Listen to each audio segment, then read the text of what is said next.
Bismillahirrahmanirrahim. Dear students, Assalamu alaikum.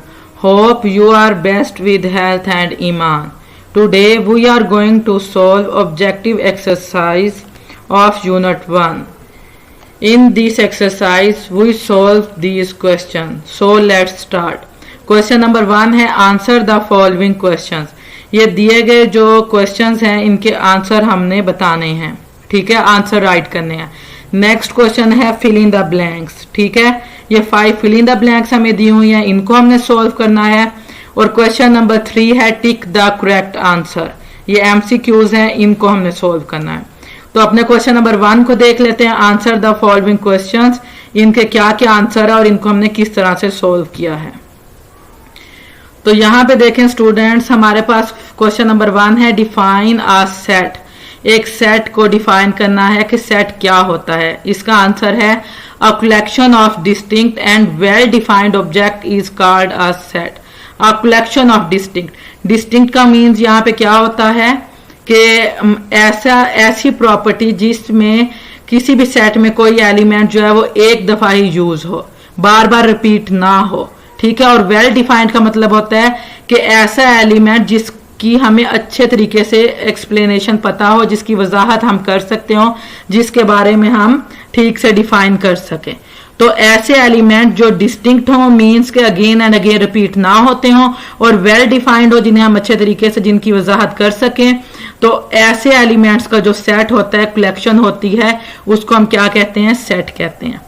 Second है what is meant by the symbol this. इस symbol का क्या मतलब है. The symbol this meant is an element. एक इज एन एलिमेंट ऑफ, इसका एक तो मतलब ये होता है इज एन एलिमेंट और बिलोंग्स टू. दूसरा मतलब होता है बिलोंग्स टू, और तीसरा मतलब है इज अ मेंबर ऑफ. अब ये सिंबल हम कब यूज करते हैं. ये सिंबल हम ये चीज शो करने के लिए करते हैं कि क्या एक एलिमेंट जो है वो किसी भी सेट में मौजूद है कि नहीं. अगर वो एलिमेंट उस सेट में मौजूद होगा तो हम ये सिंबल यूज करते हैं. ठीक है, इज एन एलिमेंट मतलब कि फॉर एग्जांपल अगर मेरे पास हो वाइल्ड एनिमल का सेट, उसमें लाइन है, टाइगर है. अब मैं कहूं कि लाइन जो है वो वाइल्ड एनिमल वाले सेट में मौजूद है कि नहीं है, तो वो मौजूद है, तो मैं ये सिंबल यूज करूंगी. ये शो करता है ताल्लुक है भी, किसी भी एलिमेंट का किसी सेट से कोई ताल्लुक होता है या नहीं होता है, ये सिंबल उस चीज को शो करता है. ठीक है. थर्ड है name 2 forms for describing a set. अब उन्होंने कहा डिस्क्राइबिंग अ सेट, एक सेट को बयान करने के लिए कौन सी 2 फॉर्म, कौन सी 2 हालतें यूज होती हैं. हमारे पास एक है डिस्क्रिप्टिव फॉर्म और एक है टेबुलर फॉर्म. ठीक है, एक हमारे पास डिस्क्रिप्टिव फॉर्म है और एक टेबुलर फॉर्म है. इनको काफी डिटेल से मैंने एक्सप्लेन किया था किसी भी सेट को डिस्क्राइब करने के लिए, किसी भी सेट की वजाहत के लिए. अगेन मैं आपको बता देती हूँ, डिस्क्रिप्टिव फॉर्म वो होती है जिसमें हम किसी भी सेट को स्टेटमेंट फॉर्म में लिखते हैं, एक सेंटेंस की फॉर्म में लिखते हैं, इंग्लिश वर्डिंग में राइट कर देते हैं, वो होती है उसकी डिस्क्रिप्टिव फॉर्म. सेकेंड है टेबुलर फॉर्म. टेबुलर फॉर्म ये होती है कि किसी भी सेट के एलिमेंट्स को करली ब्रैकेट में क्लोज करना, करली ब्रैकेट में राइट करना, और उन सेट्स के दरमियान क्या होना, कोमा की मदद से हर एलिमेंट को एक दूसरे से सेपरेट करना, वो होती है उसकी टेबुलर फॉर्म. ठीक है. अब जैसे मैं आपको यहां पर बता देती हूं, अगर हम टेबुलर फॉर्म को देखें तो ये देखें, अगर मैं यहां पर ये करली ब्रैकेट को राइट करती हूँ, इसके अंदर मैं कोई भी सेट राइट करती हूँ ABCD, तो ये सेट हमारे पास क्या है, टेबुलर फॉर्म है उसकी. मींस कि एक तो मैंने उनको करली ब्रैकेट में क्लोज कर दिया, दूसरा कोमास की मदद से हर एलिमेंट को सेपरेट किया है, ये उसकी टेबुलर फॉर्म है. और अगर मैं यहां पे राइट कर देती हूं सेट ऑफ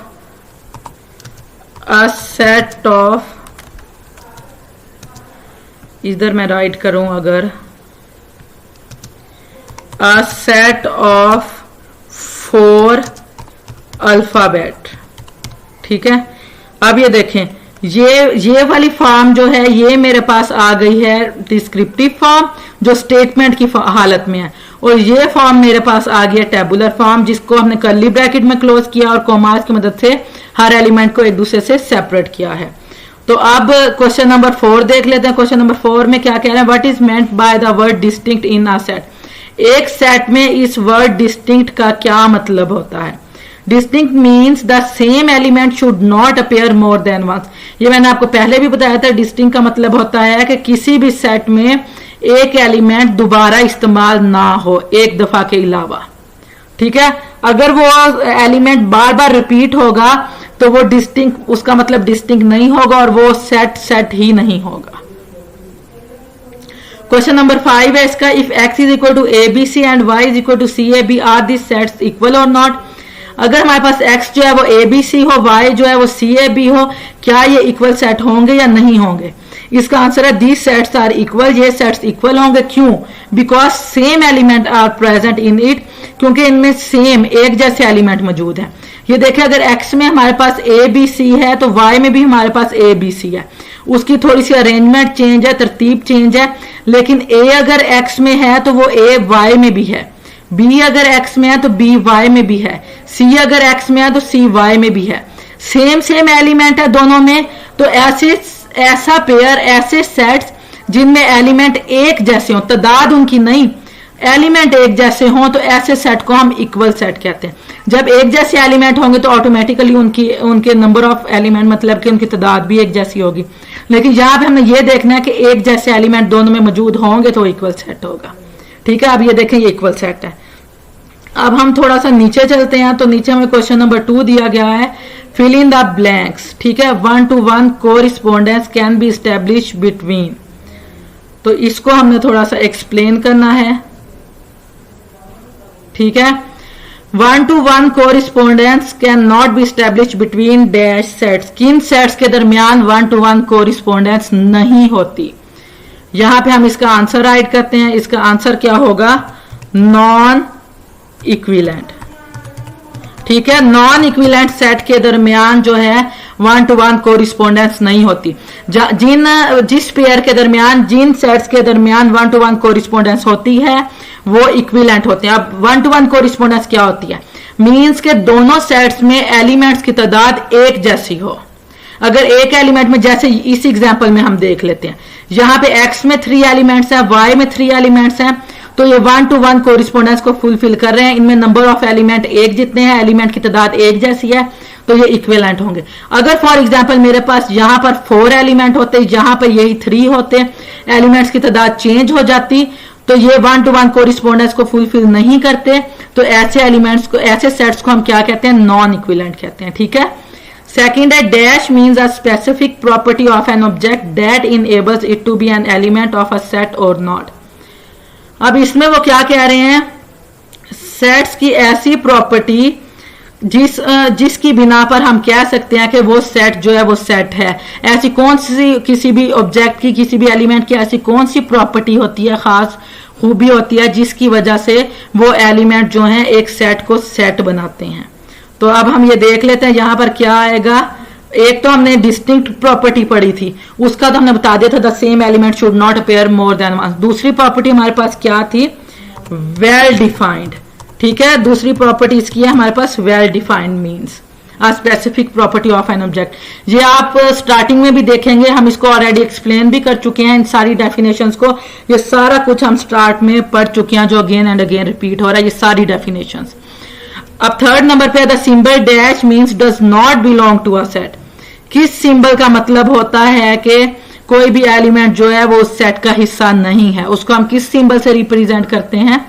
उसको हम इस सिंबल से रिप्रेजेंट करते हैं। इस सिंबल का मतलब होता है डज नॉट बिलोंग, ठीक है। बिलोंग टू का साइन लगा के उसके ऊपर क्रॉस, इसका मतलब होता है डज नॉट बिलोंग। नेक्स्ट है, dash set is also known as null set. कौन सा सेट क्या कहलाता है? नल सेट भी कहलाता है। इसका दूसरा नेम क्या है? यहां पे हम क्या राइट कर देंगे? Empty set. खाली सेट को नल सेट भी कहते हैं, ठीक है। ये आपने डेफिनेशन में भी रीड किया। और लास्ट में हम देख लेते हैं द सिंबल।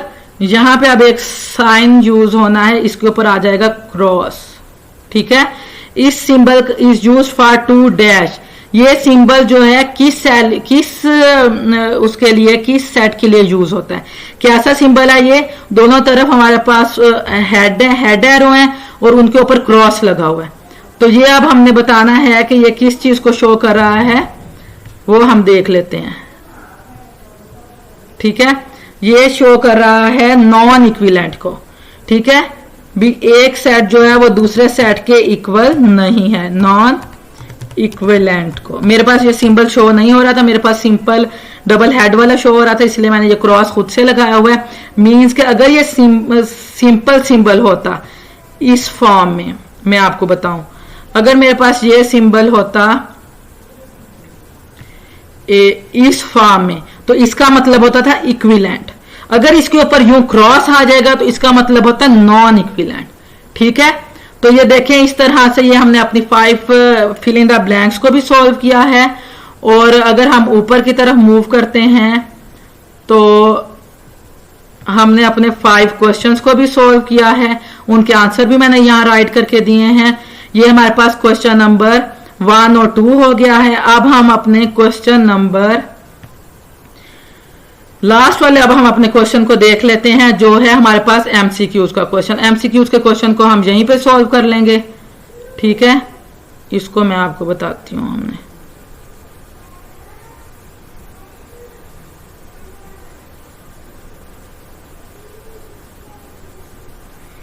इसको हम सोल्व करते हैं। ये मेरे पास सेकंड यूनिट आ गया, फर्स्ट यूनिट की ये देखें हमारे पास टिक क्रॉस है। अब फर्स्ट क्या है, to represent 2 equal sets we use the symbol. अब 2 इक्वल सेट को रिप्रेजेंट करने के लिए हम कौन सा सिंबल यूज करेंगे? आपको पता है इक्वल के लिए हमेशा ये वाला साइन यूज होता है, तो इसका आंसर ये है।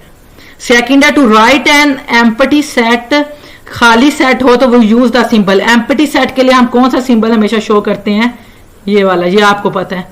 थर्ड है if A is equal to set of vowels then, अगर ए जो है वो सेट ऑफ वॉवल्स हो तो हम उसको किस तरह से शो करेंगे? ठीक है, अब ये आप देखें कि इसमें हम कौन सा यूज करेंगे। यू इसमें वॉवल्स हैं। अगर हम आई को देखते हैं तो आई भी वॉवल है, पर यहां पर उन्होंने डज नॉट बिलोंग का, उस बिलोंग के ऊपर क्रॉस लगाया हुआ, तो ये भी नहीं हो सकता। सी जो है ये वैसे ही वॉवल्स में नहीं आता, वॉवल्स में ए ई आई ओ यू होते हैं, ये भी नहीं हो सकता। और ए तो है वॉवल, लेकिन यहां पर क्या है, यहां पर ए जो है उस यहां पर भी उन्होंने क्या किया हुआ है, बिलोंग टू वाले के ऊपर क्रॉस लगाया हुआ है, इसलिए ये भी नहीं हो सकता। तो ये यू भी जो है A I O U belong to A, यही बात उन्होंने किया। If A is equal to set of vowels, तो ए जो है वो वॉवल सेट का हिस्सा है। ठीक है, ये यू जो है ये वाला ऑप्शन होगा। उसके बाद नेक्स्ट अगर हम थोड़ा सा नीचे मूव करते हैं, यहां पे हमें दिया हुआ है 4 वाला। If A is equal to 1 2 3 and B is equal to 0 1 2 3 4 then, अगर ए में हमारे पास 3 एलिमेंट है 1 2 3 और बी में हमारे पास 0 1 2 3 4 है, तो इसके लिए हमारे पास कौन सी वैल्यू आएगी? A is subset of B, A is equal to B, A is subset and equal to B, और A is equivalent to B. अब ये देखिए ए के 3 एलिमेंट जो हैं वो बी में मौजूद हैं। ठीक है, ए के तीनों एलिमेंट बी में मौजूद हैं, लेकिन बी के सारे एलिमेंट ए में मौजूद नहीं है। तो ए तो बी का सबसेट होगा, लेकिन बी जो है वो ए का सबसेट नहीं है, बल्कि बी ए का सुपरसेट होगा। तो ए जो है वो बी का सबसेट है, ये ए इज सबसेट ऑफ बी, ये वाला सिंबल होता है। तो इसका आंसर ये होगा, क्योंकि ए इज इक्वल टू बी, ये दोनों इक्वल टू तो नहीं है। बी में हमारे पास ज्यादा एलिमेंट है, ए में हमारे पास कम एलिमेंट है। A is subset and equal to B, subset तो है ए बी का, लेकिन इक्वल तो नहीं है ना, इसमें 3 एलिमेंट है, इसमें 5 है। और ए इज इक्विवेलेंट बी, कि ये 1 to 1 कोरिस्पोंडेंस को वो करें नहीं। अगर इसमें नंबर ऑफ एलिमेंट एक जैसे होते तब ये 1 to 1 कोरिस्पोंडेंस करते। अब जस्ट जो ए के 3 एलिमेंट है वो बी में मौजूद हैं, इसलिए ए जो है वो बी का सबसेट है, ये वाला होगा। उसके बाद है 11 इज नोन एज, अब उन्होंने हमें एक एलिमेंट दे दिया है इस सेट में, उसको हम क्या कहेंगे? एक एलिमेंट है तो यहां पे आएगा सिंगलटन, सिंगल। ठीक है, सिंगल सेट होगा, सिंगल एलिमेंट का सेट होगा। ठीक है, ये सिंगलटन आएगा। लास्ट में है to represent the equivalent set, equivalent set को रिप्रेजेंट करने के लिए वो यूज द सिंबल। ये अभी हमने क्वेश्चन नंबर 2 में भी देखा है। इक्विवेलेंट सेट को रिप्रेजेंट करने के लिए हम क्या करते हैं? इक्विवेलेंट सेट को रिप्रेजेंट करने के लिए हम ये वाला डबल एरो वाला सिंबल यूज करते हैं। तो इसका आंसर ये होगा, क्योंकि ये हमारे पास क्या है? इक्वल टू का, ये बिलोंग्स टू का, ये सबसेट का सिंबल है, और ये इक्विवेलेंट का सिंबल है। तो ये देखें इस तरह से हमने 1 by 1 अपनी क्वेश्चन नंबर 3 को भी सॉल्व कर लिया। ये था tick the correct answer. Question number 2 and question number 1 को मैंने आपको सोल्व करके दिखाया है। आप इन क्वेश्चंस को देखिएगा, इनको अंडरस्टैंड करने की कोशिश कीजिएगा। अगर फिर भी किसी किस्म की कोई कंफ्यूजन हो तो आप विदाउट एनी टेंशन मुझसे डिस्कस कीजिएगा और दुआओं में याद रखिएगा। Okay students, best of luck and Allah Hafiz.